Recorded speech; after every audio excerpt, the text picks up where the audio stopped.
Banje kubasuhuza mwese abakomeje gutega amatwi no gukurikira ibiganiro bica kuri channel yacu ya Ibaba Official, aho muri hagiye hatandukanye, bifuriza ibihe byiza n'amahoro y'Imana, amahoro aturuka ku Mana akomeze kubana namwe, aho muri hagiye hatandukanye. Uko mubibona rero ku mashusho, uyu ni umuhango wo kwibuka abahoze ari abakristo bo ku itorero Anglikani ry'u Rwanda, by'umwihariko muri diyoseze ya Butare, abahoze ari abayobozi b'iri torero ndetse n'abahoze ari abakozi b'iri torero bishwe muri jenoside yakorewe abatutsi mu Rwanda, ubwo yakorwaga mu mwaka w'igihumbi kimwe magana cyenda mirongo cyenda na kane. Uyu muhango rero wari witabiriwe n'abantu benshi bagiye batandukanye, baturutse mu bice bitandukanye by'igihugu nk'uko mubibona, bakaba rero bari kumwe n'umushyitsi mukuru Archbishop Dr. Laurent Mbanda, umuyobozi mukuru w'itorero Anglikani mu Rwanda, akaba nawe yari yitabiriye iki gikorwa, ari nawe mushyitsi mukuru. Igikorwa rero cyari kirimo n'inzego za leta nk'ibisanzwe, nk'uko n'ubundi zisanzwe zitabira ibikorwa byo kwibuka. Hakaba hari meya w'akarere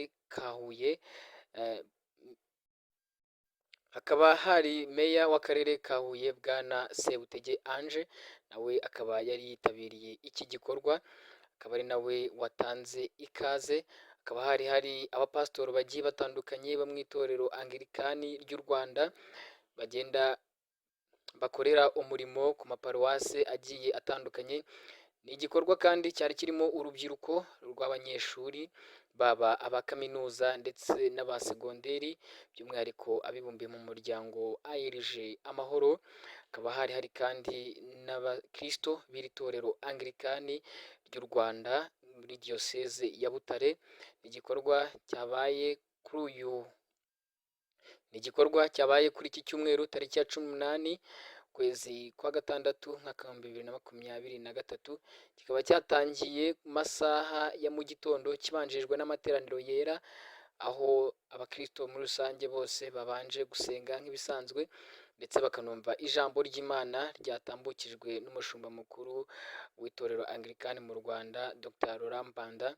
Amakorali nayo yarahari yaririmbye, harimo na Yada Worship Team ikorera muri Cathedrale Saint Paul Butare, ndetse na Masquire yo kuri iyi Cathedrale. Ni korali yari yabaye imwe igizwe n'amakorali akorera umurimo muri iyi Cathedrale, arimo Jyanumucyo, Saint Paul ndetse na Siloam. Uyu muhango rero utangira, batangiye Meya Sebutege ahereza ikaze abitabiriye umuhango bose. Reka bahe umwanya tubanze twumve uburyo yakiriye abantu, anabaha ikaze muri rusange.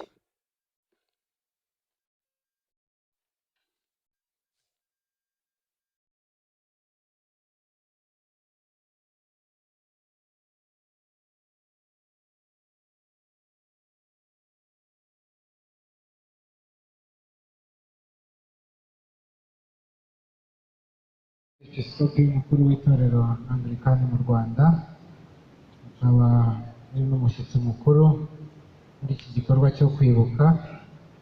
Umunyamabanga mukuru uhagarariye Ibuka, perezida w'inama njyanama y'umurenge wa Ngoma, umunyamabanga nshingwabikorwa, abapasitori n'abandi bakora umurimo w'Imana, abakristo bavandimwe, mwaramutse neza. Nagira ngo muri iki gikorwa cyo kwibuka ku nshuro ya 29 jenoside yakorewe abatutsi, ntangire twihanganisha abafite n'ababo twibuka none, by'umwihariko ndavuga abafite ababyeyi, abavandimwe n'inshuti basengeraga hano, bari abapasitori cyangwa se abahahungiye, nk'uko tuzi ko amateka abidusobanura ko ari abatutsi biciwe hano. Abihanganisha ngira ngo mukomere kandi dukomezanye, ndetse dukomeze gutwaza nk'uko tubivuga. Uyu munsi muri diyoseze ya Butare turibuka ku nshuro ya 29. Gutegura uyu mwanya ni umwanya wo gusubiza agaciro abishwe muri jenoside yakorewe abatutsi bambuwe, tukabasubiza agaciro tubagomba, tukabatura indabo nk'ikimenyetso cy'urukundo ko tukibakunda, ndetse ni umwanya tuba twongeye guhura nk'abanyarwanda n'inshuti, twongere no kwiyemeza ko jenoside itazongera kubaho ukundi. Nagira ngo nshimire umwepiskopi mukuru kuba mwabonye umwanya, ndetse by'umwihariko tunabihanganisha nk'uko babitubwiye, bigaragaza ko mwaje gufata mu mugongo abakristo ndetse n'abaturage bo mu karere ka Huye. Turashimira kandi itorero uruhare rugira gukomeza kubaka ubumwe n'ubudaheranwa bw'abanyarwanda. Imyaka 29 ntabwo ari imyaka myinshi, ariko si na mike. Hari byinshi rero itorero rimaze gukora gukomeza kubaka ubumwe n'ubudaheranwa bw'abanyarwanda. Icyo nicyo gitumye no muri iri torero dufite abarokotse jenoside nabo dushimira ko bakomeje gutwaza, bataheranwe n'ayo mateka, bariyubatse kandi bakomeje no kumura umurimo w'Imana ndetse no guharanira kubaho nk'uko ijambo ry'Imana ribitubwira, bagakora baharanira icyateza ubuzima bwabo imbere, ariko buri muntu wese aharanira ko akaga igihugu twahuye nacyo na jenoside yakorewe abatutsi bitazongera kubaho ukundi. Uyu mwanya kandi iyo dushima Imana, turanayishimira ko yakoresheje inkotanyi igahagarika jenoside. Ubu twaba dufite igihugu cyiza, buri munyarwanda wese afitemo amahirwe angana na mugenzi we, afitemo umutekano, afitemo n'uruhare hamwe n'ubuyobozi bwo guharanira ko yagira ubuzima bwiza. Icyo ni ikintu cyiza, ubwo turimo twibuka turi no mu nzu y'Imana, dukwiye no gushimira Imana ko yakoresheje inkotanyi, kandi dusaba ko yakomeza no kugirira neza no kuyobora ubuyobozi bukuru bw'igihugu cyacu burangajwe imbere na nyakubahwa perezida wa repubulika Paul Kagame, kugira ngo ibyo bikorwa byiza no kubaka ubwo bumwe nk'inkingi yadufasha kubaka amahoro, imibanire myiza n'imibereho myiza bikomeze gusagamba no gusigasirwa muri iki gihugu cyacu. Kwibuka twiyubaka n'inshingano, ariko uyu munsi twishimiye muri diyoseze ko twagize n'abashyitsi bakomeza mu gufatanya na diyoseze mu guhangana n'izo ngaruka twasigiwe n'aya mateka y'igihugu cyacu, ariko n'ubuzima muri rusange. Nabo twagira ngo tubashimire mu mutima w'urukundo, kandi tubizeza gukomeza ubufatanye mu bikorwa byacu bya buri munsi duhuriyeho byo gukomeza kubaka ubuzima ndetse no kubaka igihugu cyacu. Abarokotse jenoside ndongera kubihanganisha, twabuze ab'ingenzi mu buzima bwacu, ababyeyi, abavandimwe n'inshuti. Mu by'ukuri nuko ubuzima tubamo, uko turi hano nta kindi twakora, ariko ni ukubahumuriza tubabwira ko mufite igihugu kibakunda, mufite ubuyobozi bwiza buzirikana n'izo ngaruka twasigiwe n'aya mateka, kandi bukomeza guharanira ko izo ngaruka hakomezwa no gushyirwaho gahunda nziza zigamije guhangana n'izo ngaruka, duharanira ko buri muntu wese yagira imibereho myiza. Nubwo hari intambwe nini imaze guterwa, hari byinshi tugizirikana bikibangamiye imibereho y'abarokotse jenoside.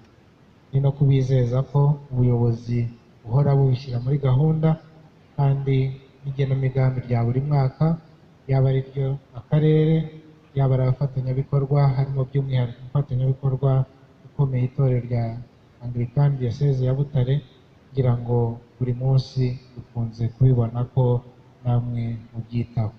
Nagira ngo bashimire mwese kuba twafashe uyu mwanya ngo duhe agaciro iki gikorwa. Ni ibigaragaza ko duha agaciro abo twibuka uyu munsi, kandi tuzirikana amateka yacu, dukomeza no kubasaba ko ataduherana, ntabwo tuze gukuramo imbaraga zikomeza kutwubaka no mu buzima bwacu bwa buri munsi.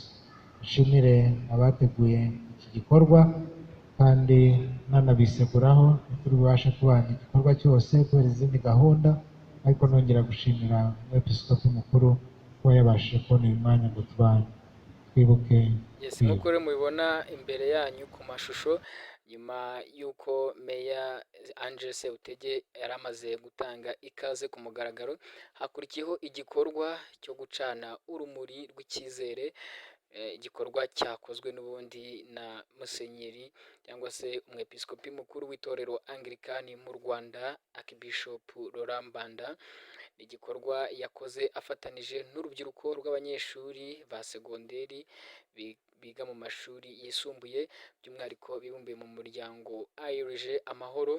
Igikorwa cyahise kiba igikorwa cyabaye muri rusange ku bantu bose bari bari muri uru rusengero bari bitabiriye uyu muhango. Nyuma rero y'uko iki gikorwa kibaye cyo gucana urumuri rw'icyizere, hahise hakurikiraho igikorwa cyo kumva no gusoma amazina y'abishwe bunamira uyu munsi, bari kunamirwa uyu munsi, bishwe muri jenoside yakorewe abatutsi mu Rwanda muri Mata 1994, by'umwihariko bakoreraga muri diyoseze ya Butare. Hari abakristo, hari abakozi b'Imana, hari abapasitoro, ndetse bari n'abakozi b'itorero muri rusange, ndetse n'abandi benshi bahasengeraga. Igikorwa twafashijwemo n'abakristo n'ubundi basengera ahangaha muri iri torero bagiye batandukanye. Reka tubahe umwanya bakurikire bamwe mu mazina y'abari kwibukwa uyu munsi.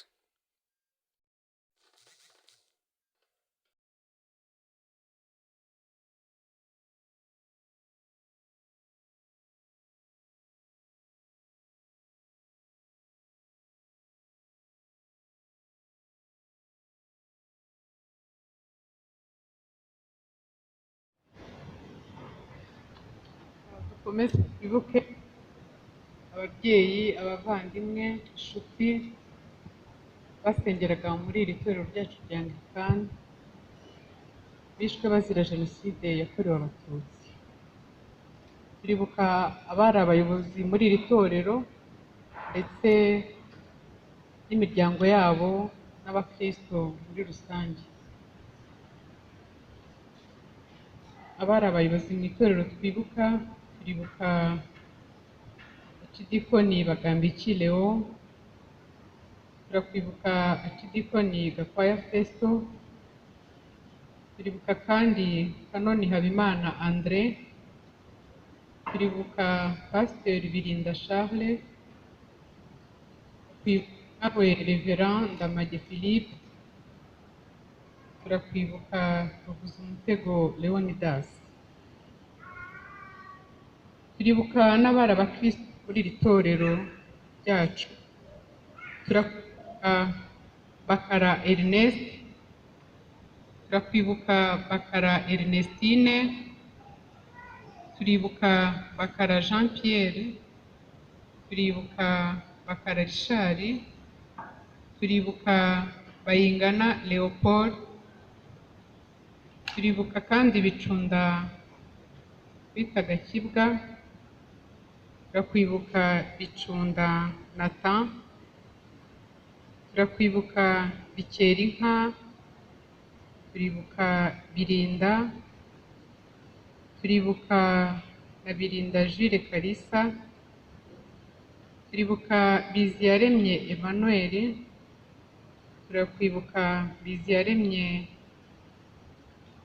Emmanuel, turakwibuka Bugingo Fidèle, turibuka Bukavu Charlotte, turakwibuka Butera Vedaste, umugore wawe ndetse n'abana babiri. Turakwibuka Buzizi,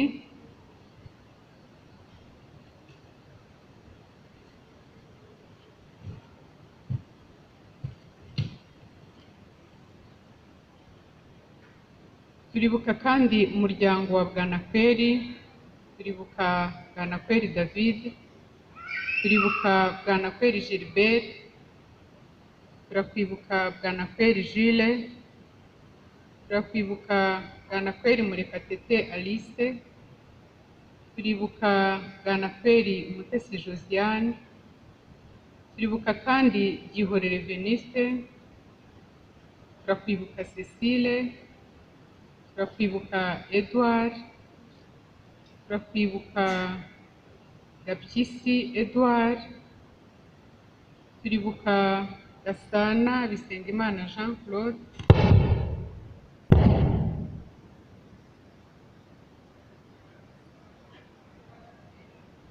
Gabwe Yafes, turakwibuka Habimana Athanase, turibuka Habimana Emmanuel, turibuka kandi Habimana Mukandutiye Faith, turibuka Habimana Uwimana Jeannette n'abuzukuru 5, turibuka Habonimana Charles, turibuka Hakizimana Benjamin, turakwibuka Hakizimana Martin, turibuka Havugiyaremye George, turibuka kandi Havugiyaremye Joyce n'abuzukuru 5, turibuka Ingabire Angelique, turibuka Ingabire Salomon, turibuka Irabaruta Marie José, turakwibuka nawe Jeanne, ntabwo muzazima twararokotse. turibuka kandi Kabano Mukandamage Christine, turakwibuka Kabano Mukansanga Jacqueline, turibuka Kabano Mukanyange Jeannette, turibuka Kabano Rutaganda Desire, turibuka Kabayiza Shadok umugore we n'abana babo 5, turibuka Kabirigi Emmanuel, turibuka Kagabo, turibuka Kagabo Edouard n'abana be 4, turibuka Kagabo James, turibuka Kagabo Joseph, turibuka Kagoyire Marie Josephine, turibuka Kagurube Dafoze, turibuka Karimusoto, turibuka Kamariza Judith, turibuka Kamanzi Emmanuel, turibuka Kambanda Esther, turibuka Kanamugire Charles n'abana be 2, turibuka Kanyandekwe Bebe, turibuka Kanyandekwe Fisi, turibuka Kanyandekwe Giramata Liliane, turibuka Kanyandekwe Kantarama Esteri, turibuka Kanyandekwe Kantarama Joyeuse, turibuka Kanyandekwe Muganga, turibuka Kanyandekwe Mukarurangwa Theodosie, turibuka Kanyandekwe Rurangirwa Joseph, turibuka Kanyandekwe Yves, turibuka Kanyere Zena, turibuka kandi Karasira Eugene, turakwibuka Karege Fidele, turakwibuka Karege Gloriose n'abana babo 4, turibuka Karekezi Bucura, turibuka Karekezi Emmanuel n'umugore n'abana babo 3, turibuka Karekezi Emmanuel n'umwana wabo, turibuka Karekezi Mukarugomwa Jemima, turibuka Karekezi Nkurunziza Jerome, turibuka Karekezi Umuhire Eric, turibuka Karekezi Umuhoza Clementine, turibuka Kayiranga Eric, turibuka Kayitakire Florent, turibuka Kayitana Diane n'abaramu be 2, turibuka Kayitana Eliezeri, turibuka Kazehe, turibuka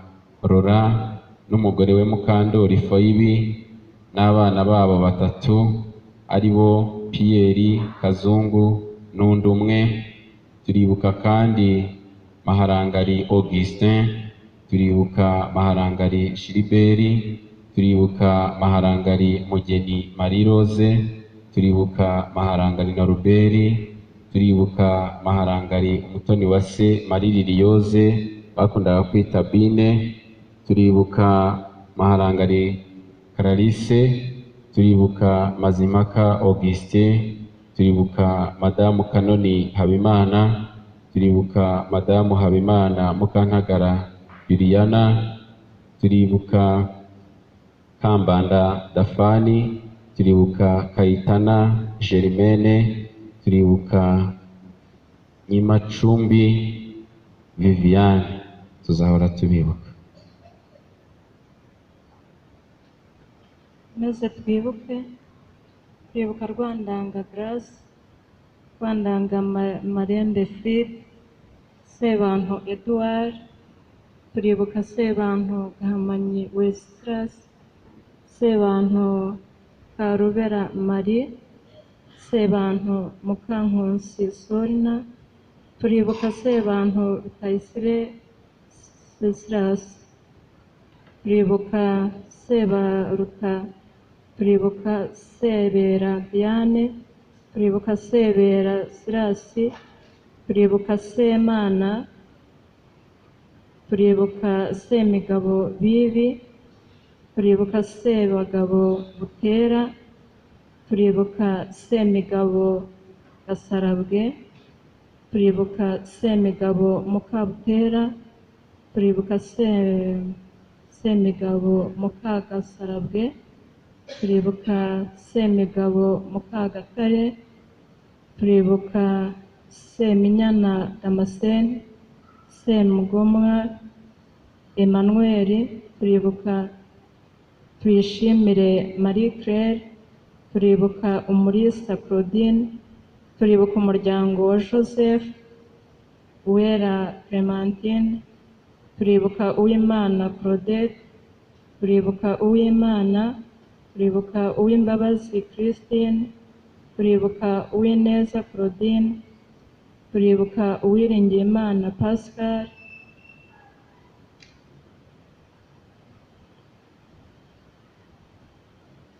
turibuka kandi Uwitonze, turibuka Yoasi. Reka dukomeze twibuke Madamu Ruvumutego Joy, twibuke Madamu Rwakadigi Kandekezi, twibuke Mudaheranwa Martin, twibuke Mukabuzizi Christine, twibuke Mukabuzizi Console, twibuke Mukagashugi Caritasi, twibuke Mukamana Alphonsine, twibuke kandi Mukamana Berdiana, twibuke Mukamusonera Felicite, twibuke Mukamusoni Flora, twibuke kandi Mukamwezi Aline, twibuke Mukandori Suzanne, twibuke Mukarurangwa, twibuke Mukecuru, twibuke kandi Munyaneza Emmanuel, twibuke Munyaneza Jean, twibuke Munyaneza Mukagatete Makire, twibuke kandi Mukamusonera Sirasi, twibuke Mutaganda Eugene, twibuke kandi Mukaza Joseph n'umugore we n'abana babo, twibuke kandi Ndanga Emmanuel, twibuke Ndekwe Innocent, twibuke Ndutiye Jonathan, twibuke Ndutiye Marie Jose, twibuke kandi Ndutiye Mukamwezi Janine, twibuke Ndutiye Rosine, twibuke Ngabonziza Janine, twibuke kandi Niyitegeka Atanazi, tuzabibagirwa.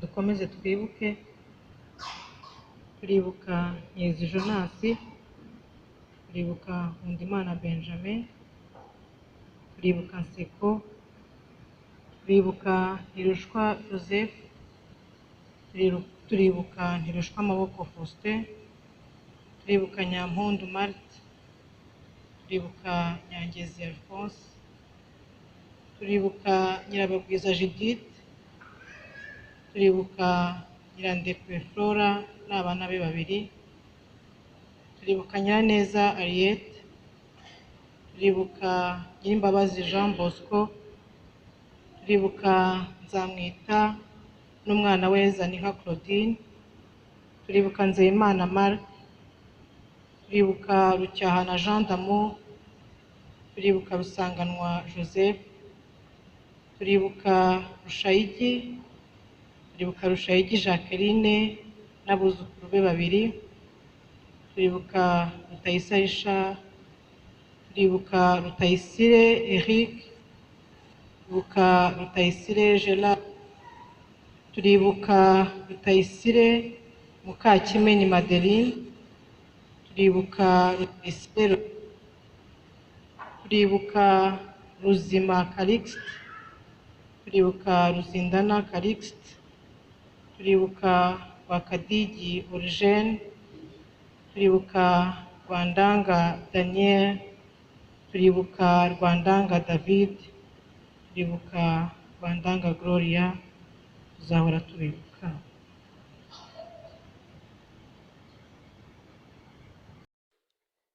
Nk'uko mubibona rero, nyuma yo kumva amazina ya bamwe turi kwibuka uyu munsi bahoze ari abakristo ndetse bahoze ari n'abayobozi, abashumba, abapasitoro ndetse n'abakozi b'itorero Anglikani by'umwihariko muri diyoseze ya Butare, hakurikiyeho igikorwa cyo kumva ijambo rya bamwe mu bayobozi bari bitabiriye uyu muhango ndetse no kumva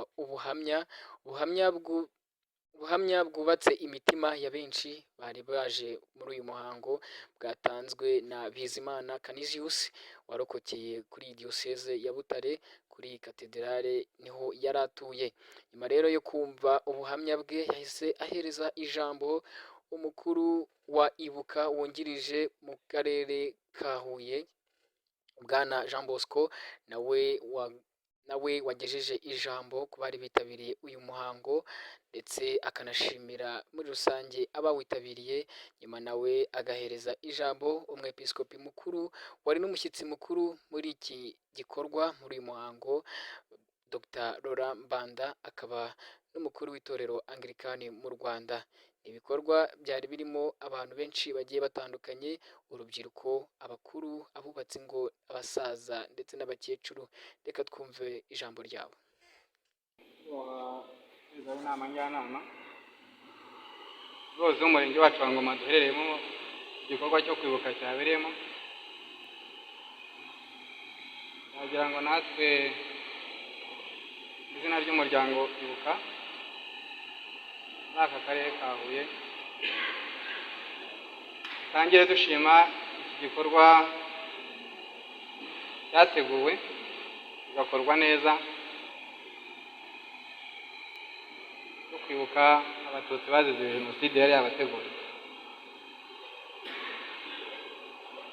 Ibuka rero irajwe inshinga no kwibuka nk'uko izina ryayo ribivuga, kuko kwibuka niho twongera tukasubiza amaso inyuma, tukibuka abacu bazize jenoside, tukibuka umubano mwiza twari dufitanye, tukibuka indangagaciro zabarangaga,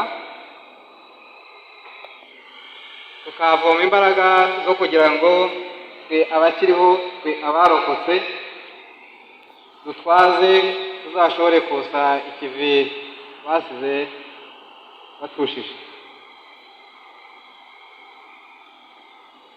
Abambanjirije, yaba waduhaye ikiganiro, batweretse imvo n'imvano ya jenoside yakorewe abatutsi, batweretse ko ari umugambi wateguwe kuva kera, haba muri leta ya mbere, muri repubulika ya mbere, iya kabiri, uko zagiye zibisikana zigenda zinoza uwo mugambi. Mu by'ukuri rero jenoside yakoranywe ubukana bukomeye, irangwa n'ubugome ndangakamere, rero yadusigiye ibikomere byinshi kuko twabonye bibi, twabonye abana bicirwa imbere y'ababyeyi, twabonye ababyeyi bicirwa imbere y'abana babo, umwana agataka abwira papa ati uriya muntu munkize, papa nawe adafite icyo abikoraho. Byari agahinda. Uburyo rero umunsi nk'uyu wo kwibuka ni umunsi uba w'ingirakamaro ukomeye, baba bawuteguye bakawunonosora, ukagira igihe nk'icyo ukaba biba ari byo gushima. Ikindi kandi umunsi nk'uyu nk'uko twabivuze twamye tubiganira n'abandi mbanjirije, jenoside yakorewe abatutsi ni umusaruro cyangwa se ni ibikorwa bya leta mbi zagiye zibisikana. Umunsi nk'uyu rero ni umunsi wo kuzirikana ubutwari bwa FPR Inkotanyi n'ingabo zayo zarokoye abatutsi bariho navuga ngo bashira ku isi, ariko n'u Rwanda rwari rwarangiye. None se koko ruriya Rwanda umushinga wari umwe wo kwica abantu, nta yindi genamigambi, igihugu cyari cyarangiye, kuko n'abari bakirimo mpamya ko iherezo ryabo ryari kuba iriza. Ntekereza ko abatutsi barangira nabo bari gusubira nabo ubwabo bakicana. Ibyo rero ntabwo ari igitangaza, kuko buriya no mu cyatumye jenoside yihuta cyane habaga harimo ikintu cyabaga kinawumotiva. Hari igihe babaga bashaka gutanguranwa iby'abantu, umuntu akavuga ati wa pasiteri runaka muri salo hari televiziyo, mu kiraro hari inka, ningenda nkajya mbere nkamwica, iyo nka inka ze ndazirya. Nicyo cyabanzaga abariho kiragiye murabyibuka. Babanzaga gusahura bakarya inka, bakica abantu. Iryo rari naryo rikatera umwete mu kwica abantu no kubatangurana. Ibyo rero ku munsi nk'uyu tuzirikana ko byarangiye, jenoside yahagaze, tugashima abayihagaritse aribo bayoboye n'u Rwanda, kandi mu by'ukuri baruganisha heza, kuko ubu ngubu turabanye kandi tubanye neza, umwe n'umugenzi undi n'umuvandimwe wundi. Aya mateka rero ku munsi nk'uyu nkatwe bari bato, ndahabona urubyiruko atwibutsa byinshi. Ni umwanya wo kubyibuka, ni umwanya wo kubivuga, ni nako kamaro ko kwibuka rwose. Abari batoya murabyibuka, abari mu gihe cyo hambere abariho murabyibuka, hari ikintu bitaga kayidaperi. Abo bana bo ntibakiri. Kayidaperi rero bwari uburyo, cyari igitabo, yabaga ari registre nini, bagahamagara abantu mu gitondo. Noneho twebwe nkatwe batoya, bari abana bato barafata cyane. Yewe jenoside iba nari mukuru kuko niyo ngana muri groupe scolaire mu wa kabiri, ariko n'ubu ngubu ngana gutya ku myaka 20 n'ibisago, ndacyahamagara mu mutwe ntibiravamo. Ndacyahamagara abana twiganaga mu mutwe ni uko babahamagaraga, bakavuga ati akimana bijya amashuro bigira Imana, bizi Imana, bizi yaremye, bizi, bagakomeza kugera kuri Zaniho. Amazina nkiyafite n'ubu ndacyafite, muri primaire duhamagara. Kandi ariko bakubaza uriya ni umututsi, uriya ni umuhutu, urumva nyine twabaga tunaziranye, kuko naryo yabaga ari isomo bigishaga, kandi umwana we mwigishije arafata. Ibyo rero nibyo bintu twabayemo, tubikuriramo, biza kugeza ku ndunduro ya jenoside, kuko byari byarigishijwe mu buzima bwose bw'igihugu, mu ishuri, mu matorero. Izo ngaruka nyine hano twiriwe hano, aho pasiteri yishe umukristo nawe akica pasiteri, umva ko ibara ryaragoye.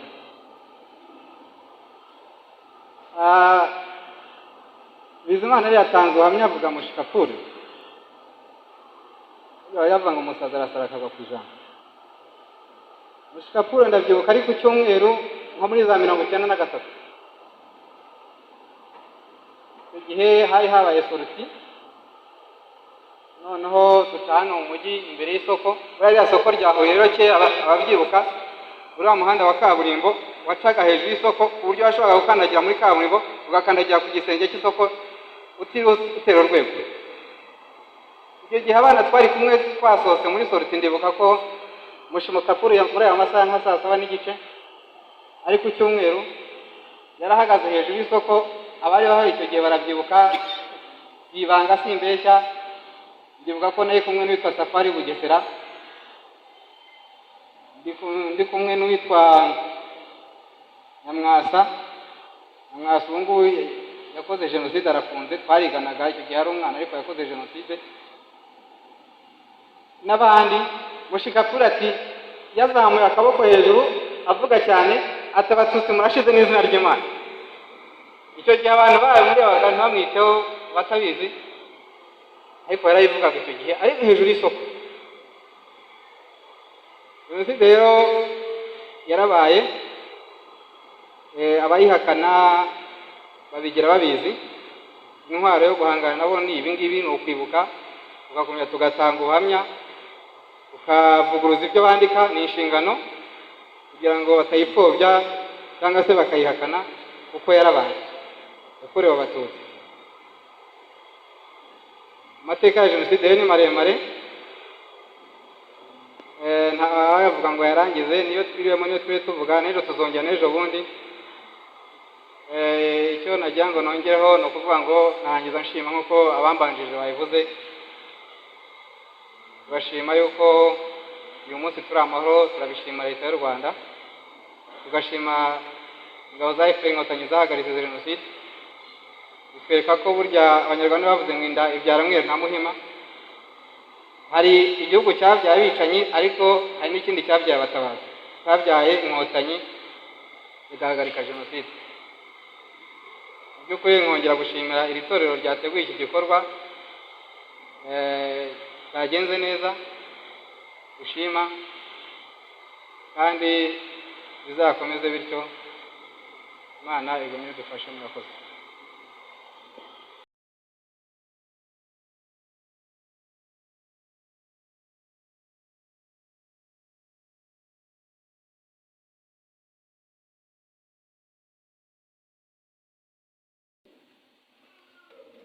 ko twagize umwanya wo kubana nyakubahwa meya, baduhaye umwanya ukabana nawe, ariko kandi ufite izindi nshingano. Nyakubahwa executive, nyakubahwa uhagarariye Ibuka mu karere, ndetse nyakubahwa uhagarariye Ibuka mu murenge, waduhaye ubuhamya ndetse n'ikiganiro cyiza twahawe na Damien, na nyakubahwa bacirikoni, bapasitori, bakristo ba diyoseze ya Butare n'abo muri katedrale Saint Paul, abashyitsi bari hano, bavandimwe mwabuze abanyu mu gihe cya jenoside yakorewe abatutsi 1994, mwongeye kuramutsa mu izina ry'umwami wacu Yesu Kristo, kandi nanjye mfata uyu mwanya mbihanganishe muri uyu mwanya twibuka inshuro ya 29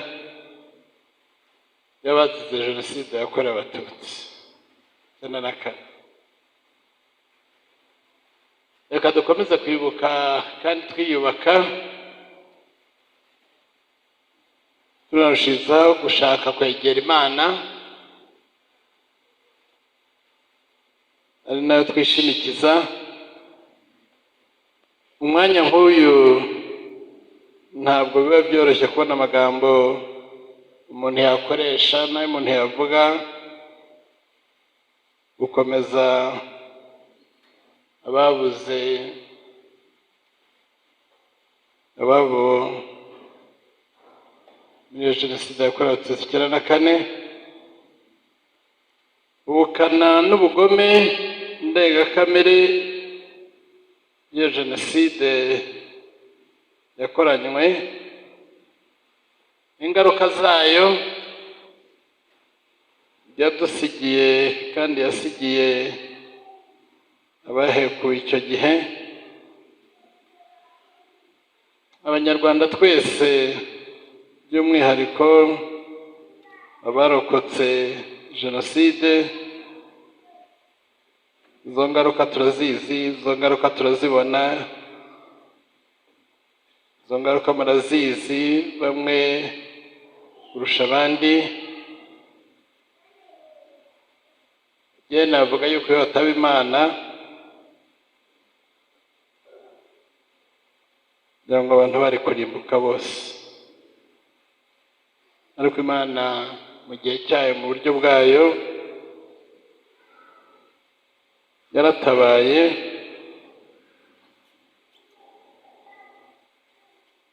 Tujye rero tuyegereza, tuyibuke, tuyikunde. Turashimira Imana cyane yakoresheje abana b'Abanyarwanda, ingabo zari PA, Rwanda Patriotic Army, mu guhagarika Jenoside yakorewe Abatutsi. Turashima cyane abayobozi b'igihugu cyacu Imana yakoresheje kandi ikomeza gukoresha, kandi igikomeza gukoresha, kugira ngo Abanyarwanda bose tugire imibereho myiza kandi dukomeze kwishimira iterambere ry'igihugu cyacu.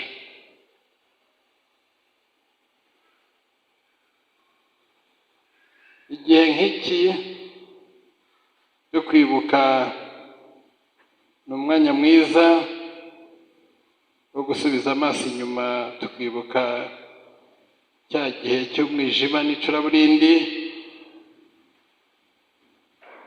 ubwo abantu bicwaga bazira uko bavutse. Ni igihe kandi cyo guhumuriza abarokotse, ngo tubabwire ngo igihugu cyacu ndetse n'itorero tubari hafi, kandi tuzakomeza kuba hafi, kandi iki gihugu kirabakunze kandi kibitayeho, natwe turabakunze nk'itorero kandi tubitayeho. Ndetse ni na ngombwa ijambo ry'Imana yavuga ngo twitananeho nk'abantu bamenye Imana. Igihe rero cyo gufata ingamba kugira ngo dukumire, kugira ngo ntihazongere kubaho Jenoside ukundi, ni bene nk'iki cyo kwibuka, cyo kuvuga ibyabaye, cyo kutabica ku ruhande, kugira ngo abantu bamenye ububi bwabyo, ingaruka zabyo, ntihazagire n'ubitekereza. Ariko noneho nta na Jenoside yakongera kuba. Tuzakomeza rero gukora uko dushobora n'uko dushoboye n'ibishoboka byose, dufatanije n'ubuyobozi bw'igihugu cyacu bwiza twishimira, dushimira Imana, kugira ngo imibereho myiza y'Abanyarwanda bose, ariko cyane cyane by'umwihariko abarokoze jenoside yakorewe abatutsi, bikomeze gutera imbere, bikomeze kumera neza, bikomeze kuryoherwa n'igihugu cyacu. Soza kugira ngo nsabe buri wese kurangwa n'indangagaciro nyarwanda, kurangwa n'urukundo, kurwanya amacakubiri twivuye inyuma, guhangana n'abahakana jenoside n'abapfobya, ndetse no guhangana n'ingengabitekerezo za jenoside aho zaba ziva ariho hose.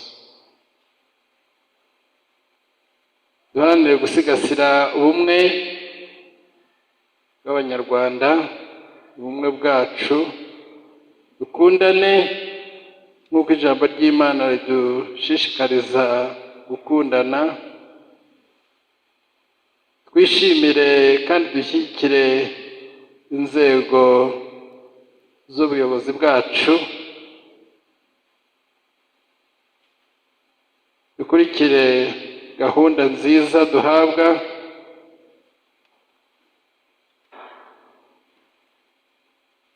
n'indangagaciro twigishwa, no kumva neza ijambo ry'Imana twigishwa, dufatanije dukomeze guharanira gutera imbere no kwiteza imbere. Mukomere, niryo jambo dufite rikomeye, rimwe na rimwe umuntu yibaza agatekereza agasanga nta kindi kintu yavuga, ariko Uwiteka abakomeze, akomeze kubarinda, akomeze kubihanganisha, akomeze kuturindira igihugu, akomeze kuturindira ubuyobozi. Imana ikomeze kuduha umugisha, iturindishe imbaraga zayo n'ukuboko kwayo, kandi dukomeze kwibuka duharanira kwiyubaka ngo dukomeze kwihesha agaciro Abanyarwanda.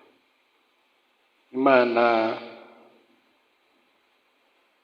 yaturinze, Imana ikomeje kubarinda, Imana ibagejeje aho mugeze, Imana duhaye igihugu kigeze aho kigeze, ikomeze guhabwa icyubahiro, ikomeze kubiyereka, ikomeze kubarinda, ikomeze kutujya imbere, idukomereze mu buntu bwayo n'urukundo rwayo. Amen.